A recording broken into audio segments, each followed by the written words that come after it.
ನಮಸ್ತೆ. GS ಶಿವರುದ್ರಪ್ಪನವರ ಕವಿತೆ ಭೀಮಾಲಾಪ.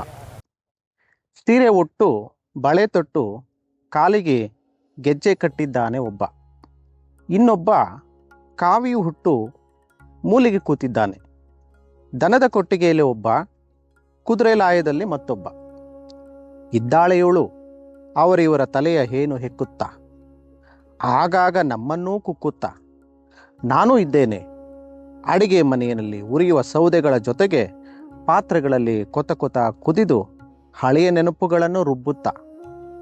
ಕಣ್ಣೆದರು ತೇಲಿ ಬರುತ್ತವೆ, ಕಂಡದ್ದು ಕಲಿತದ್ದು ಬೆಂಕಿಗೆ ಬಿದ್ದು ಪಾರಾದದ್ದು, ಪಗಡೆ ದಾಳದ ಜೊತೆಗೆ ಉರುಳಿ ಬಿದ್ದದ್ದು, ಬೆಚ್ಚಿದ ಜಡೆಯ ನೆರಳಿನ ಕೆಳಗೆ ಬುಸುಗುಟ್ಟಿ ನರಳಿದ್ದು, ಕಾಡು ಪಾಲಾಗಿ ಅಲೆದದ್ದು, ನಿಟ್ಟಿಸುರಲ್ಲಿ ಪಟಬಿಚ್ಚಿ ತೇಲುತ್ತವೆ ಊರುಗಳು, ಮಹಾರಣ್ಯಗಳು, ಋಷಿಗಳು, ರಾಕ್ಷಸರು, ಬೆಳಗು ಬೈಗುಗಳು, ಇನ್ನೂ ಏನೇನೋ ಸುರುಳಿ ಬಿಚ್ಚುತ್ತವೆ, ಜೀವ ಹಿಂಡುತ್ತವೆ. ಅಲ್ಲಿ ಊರಾಚೆ ಮಸಣದಲ್ಲಿ ಇದ್ದ ಪೌರುಷವನ್ನು ದುಂಡಿಗೆ ಸುತ್ತಿ ಹೆಣವಾಗಿ ಮಲಗಿಸಿದ್ದೇವೆ ಮರದ ಕೊಂಬೆಯ ಮೇಲೆ. ನೋಡುತ್ತಿದ್ದೇನೆ ಸುತ್ತಲೂ ಎಂತೆಂಥವೋ ವಿಜೃಂಭಿಸಿ ಮೀಸೆ ತಿರುವುತ್ತವೆ.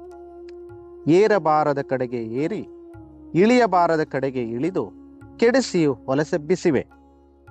ಗೆರೆ ದಾಟಬಾರದ ನಾನು ಕಾಯುತ್ತಿದ್ದೇನೆ. ಉರಿಯುವ ಸೌದೆಗಳ ಜೊತೆಗೆ ಪಾತ್ರೆಗಳಲ್ಲಿ ಕೊತ ಕೊತ ಕುದಿದು ಕಾಯುತ್ತಿದ್ದೇನೆ. ಧನ್ಯವಾದಗಳು.